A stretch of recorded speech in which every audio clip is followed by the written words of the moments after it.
but not least, we got Mark and Lindsay. Okay. And one thing I noticed about when Mark comes in his nice blue suit, he looked really nice. He looked rested.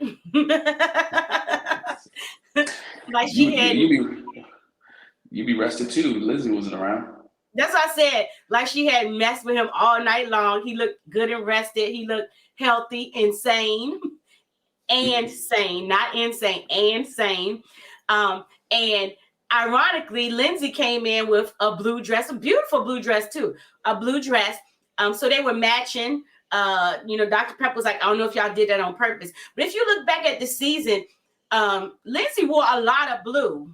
Anyway, I pointed out, I was like, gosh, she wore blue quite a few times.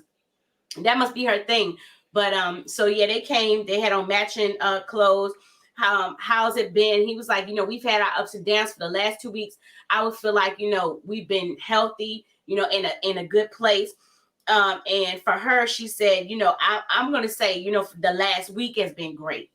I'm not even going to say the last 2 weeks, but the last week has been great. They talked about how they've had, he's had little moments where he feels their connection. She says she loves their silly moments together. They get to laugh. And he talks about her scary laugh. And he went off on a whole tangent. And the experts were falling out laughing. He was like, she got that Cruella DeVille laugh. Like, ha, I'm going to kill you tonight. I'm going to do this to you. Ha. And, but we saw that laugh too, though. We saw that laugh later on when he was trying to explain the decision. Terrible.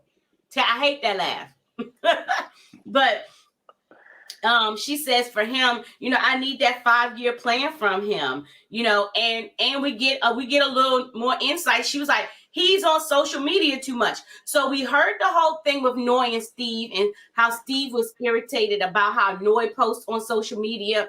And it feels like, she put subliminal messages is directed about him or to him, but without saying it. And she doesn't talk to him. And so we find out that Mark's on social media a whole lot too, that he makes posts, some subliminal, maybe directed at or to or about Lindsay. And Lindsay was like, just know it gets back to me. There is never not anything that you're gonna put on social media that won't come back to me. He be on social media too much. I feel like it's detrimental. You put posts on there, people put posts on there just so they can get some likes. And I feel like social media is the bane of our existence.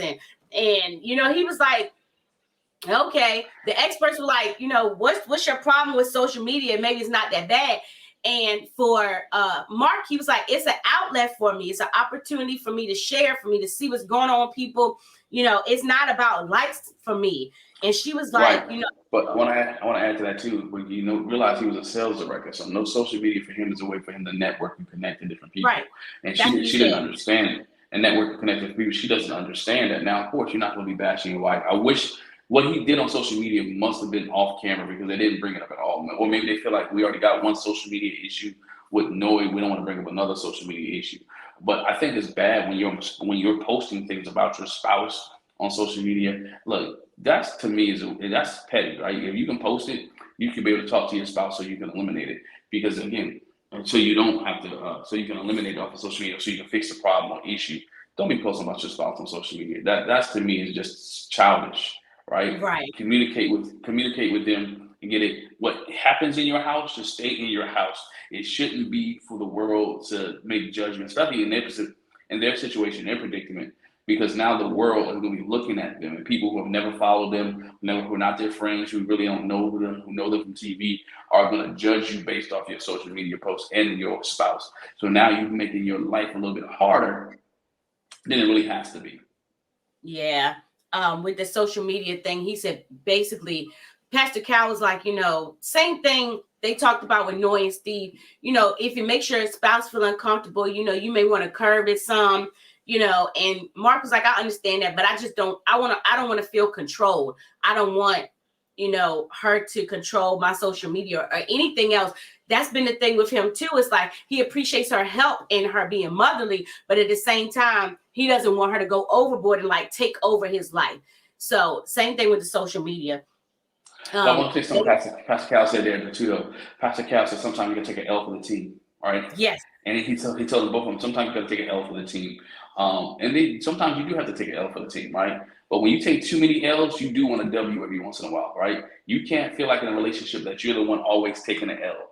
And he told Lindsay that she's going to have to take an L as well. I'm glad he told both of them they need to take L's because Mark is taking a lot of L's, right, for the team. Lindsay, if you look at it, she hasn't really taken any L's for the team.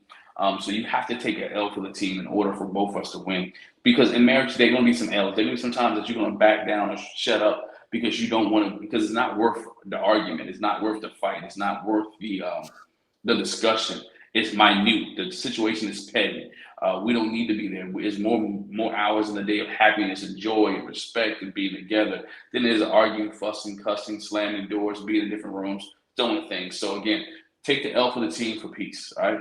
Live peaceably among all men. That's what the good book said, right?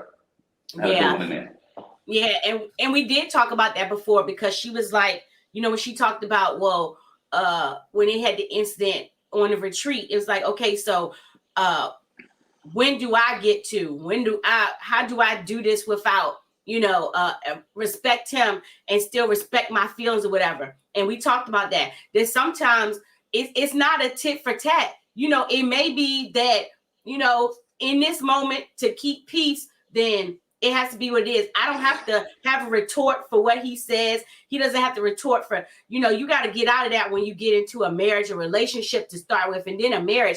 Everything can't be tit for tat. If they say something about you, then you want to get back at them. It can't be like that. Sometimes somebody got to be the bigger person, like Pastor Cal said, like you said, sometimes you got to take the L. You might be right, but in this moment, it's not beneficial for me to be right. It's going to cause more of a issue. So let me be quiet. But our predictions beforehand, I said that Lindsay would say yes and Mark would say no.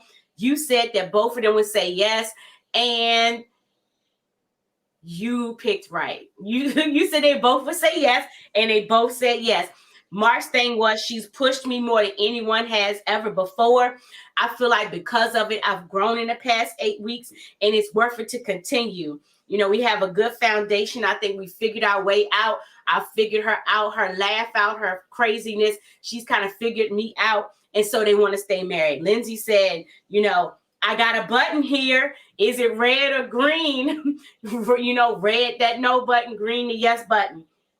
And she says, it's not what I envisioned. I wanted somebody adventurous, but I see him getting there. He's good and he's kind.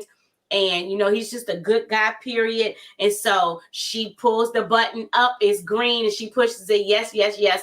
And so she decided that her decision was that she wants to stay married. So Glen was right. He said they both would say yes. I said Mark would, Lindsay would say yes and Mark would say no.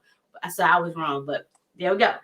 But I think they say yes. I don't think they'll be together around decision day. I think they're living with each other. Not decision day, reunion day. I think Mark and Lindsay needed some more time with each other. And I think when they actually live with each other, she's going to get fed up with him because we saw that along the line. I thought they would be just Jamie and Beth, they would get along. But I think she will get fed up without his ambition, without his push, without his drive.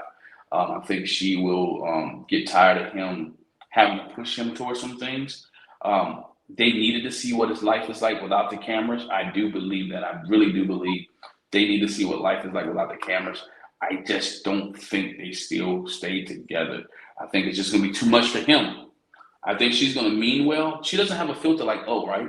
If you look at O know how to bring it back a little bit and keep it in check for most part. Lindsay doesn't know how to do that. And I think Mark is just going to it's going to be too much for him. And he's going to be like, you know what? He's going to be the one to bow out, and she's going to be the one that still wants the marriage, or vice versa. She's going to be the one to bow out because he's not going to say anything or lead as a husband. We saw that. We saw that he takes the back seat to her, what I'm looking for, her aggressiveness and her bravado, right? Who she is, her behavior. He takes a back seat instead of standing up to it sometimes and saying, Lindsay, hey, stop. Lindsay, calm down. Same thing with Katina. He has to be the one to kind of put her in place a little bit. Like, yo, don't talk to me like that. And then when he does that, she falters and gets inside the way. I think they're going to bump heads. So I'm glad they stayed married at decision day. I don't see it at the end of the by the time we get to the reunion though. Which in this case we can talk about it since we know we have 4 out of 5, right? 4 out of 5 couples stay together. Alyssa and Chris, you know, they was done after week 1, week 2, whatever the case may be. They're gone. They're gone. Mark and Lindsay, they're still together. They made the 4th couple, right? They made the 4th couple to stay together. And if I'm not mistaken, that's the most ever on Married at First Sight, right? 4 out of 5. I feel like, yeah, to 4 out of 5 to say yes. 4 out of 5 to say yes to decision. We have had we had the one where like most of them said no, but I don't think we've had one where most of them said yes. Yeah, so or almost all of them. Almost all of them said yes. And so with the odds of the show, you have to say by the time we get to decision day, which we've seen with Derek and Katie. Well, I mean, reunion, when we get to the reunion, we saw with Derek and Katie. Who was it last year? Eric and Virginia, right? Well, we saw with Eric and Virginia. No, Eric and Virginia stayed together until a couple cameras over, sorry. So we've seen some couples split after decision day. I think, you know, Mark and Lindsay is one of those couples that will split after decision day. Also, as I mentioned earlier, I think Jasmina and Michael was one of those couples that will split too. But I just don't see them two as, when I look at it, I just don't see them as solid as Stephen Noy or Katina and Elijah one. So hopefully the process will make them stronger, but only time will tell. The only thing I want to add with Lindsay and Mark is we see that at the decision day in there with the experts that Mark gave her a key to his place, which is the grandmother's house. And they talk again about fixing it up or whatever, that they're going to do a reno together. And it should be fun, but it also be stressful.